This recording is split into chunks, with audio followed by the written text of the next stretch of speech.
Tonight we're doing steak and potatoes, and I'm going to start with the potatoes. I've already washed them, poked some holes in them, put some salt, olive oil on it, salt all over them, and then I'm going to stick these in the oven.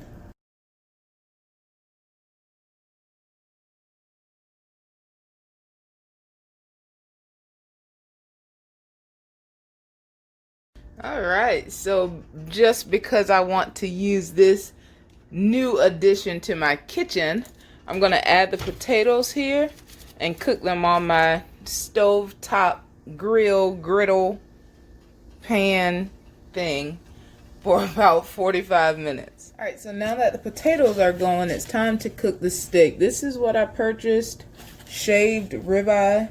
I don't think I've ever cooked with this before. But I found a recipe on YouTube that I'm going to use. And the first step, let's see how thin these are. Oh wow, these really are shaved. So the recipe I found actually may not work, because this looks like it's just supposed to be for like when people do beef and broccoli and stuff like that. But we're gonna make it work. Let's see, I'm gonna cook the steak and then maybe use it as a topping for the potato. I didn't realize it was this thin. All I saw was ribeye and I picked it up. I didn't even read what's in red, where it clearly says extra thin shaved. But anyway, we're gonna make it work. So I'm going to season this with some garlic powder and some black pepper. And I'm not gonna use salt, because I realize using salt and garlic powder on some dishes, it just makes it too salty for my taste. So olive oil, garlic powder, and pepper. That's what we're doing.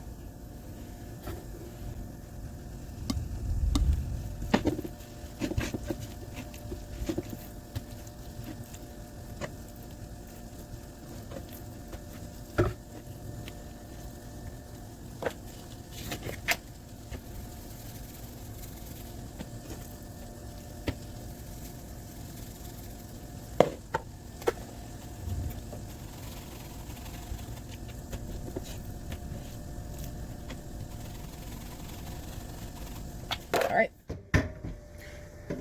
Do you guys go back later and use a little Clorox water to clean off your seasonings?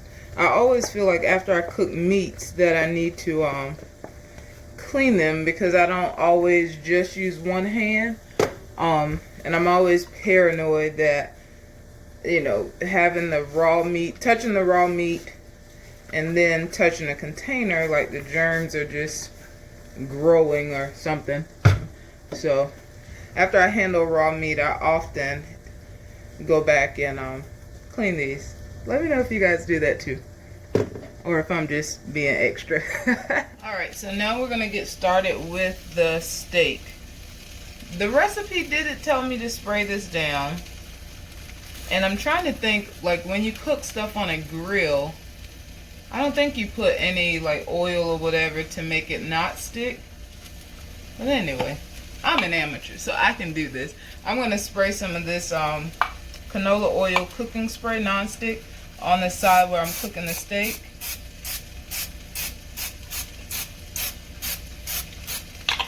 And then I'm going to lay the steak down and let's see what happens.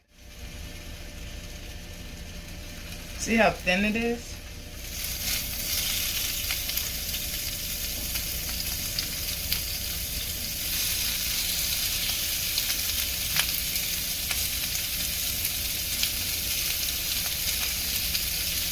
I just do those two pieces and then I'll come back for this last one.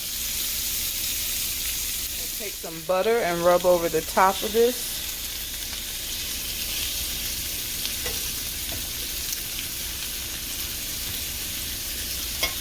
And now I'm going to flip it over.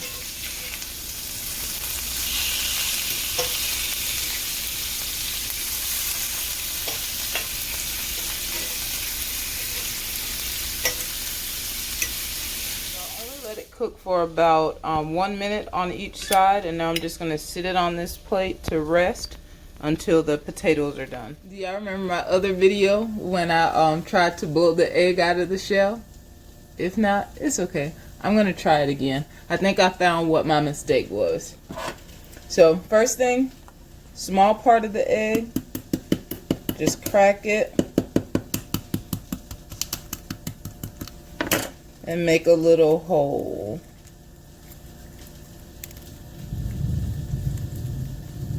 Well, that's a big one, but it's okay. On the bottom part,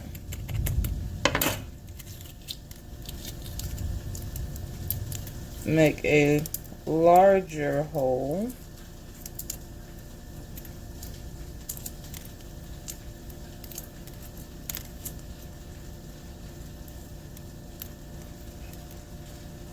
And now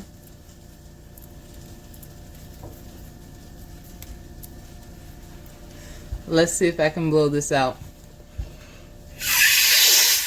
Uh-oh, I feel it moving. Oh, well, it didn't shoot out right, but it did crack the side, so I guess that's somewhat of a win. Yeah. So the potatoes have been cooking for about 30 minutes now. I'm gonna take off the aluminum foil on one to see if I can get the fork through it. And I need 2 hands, so I'll do that and then I'll be back.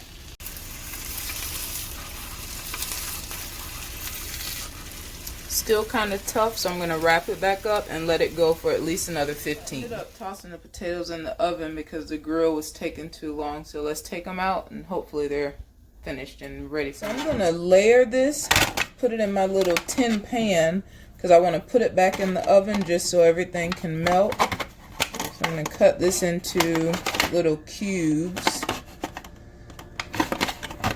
so that once I put the toppings on, they kind of fall in between the sections, and that way there's flavor all over the potato. So they're cut in cubes. Actually, I'm going to change the camera angle. Cut it into cubes. I'm going to add some butter. I took out more than I needed.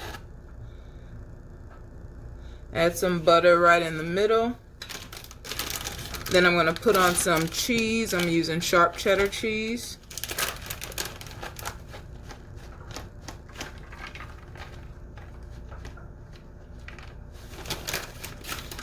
And then I'm going to toss the steak that I cooked earlier right on top of that.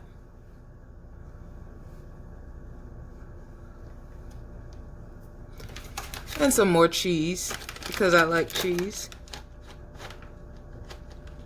Just a little. And now I'm going to toss this in the oven for only probably about 2 or 3 minutes. Saving the other one for tomorrow. Alright, so this is melted down. I'm going to put some sour cream on top and I'll be ready to eat. Alright, so it's time to eat. I'm going to get some of the potato and I'm hungry. I ate a late lunch, but when I got home from work I decided to take a nap that lasted about 2 hours, so my evening got started a little late, but it's okay. So I have the potato, the steak, and some sour cream and cheese.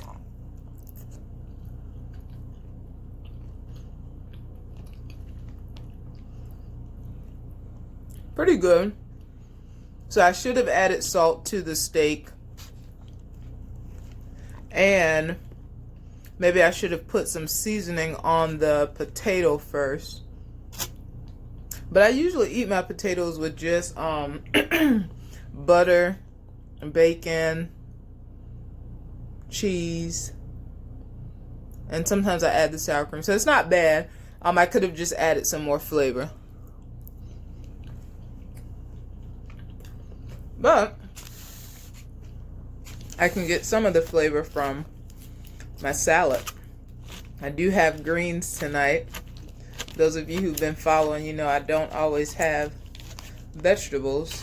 And even though this one is covered with salad dressing, but I do have a little side salad, lettuce, tomatoes, cheese, cucumbers, and some chopped eggs. So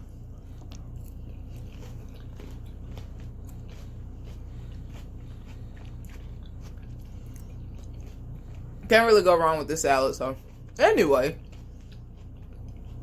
I'm gonna finish eating. I'll see you guys in the next video.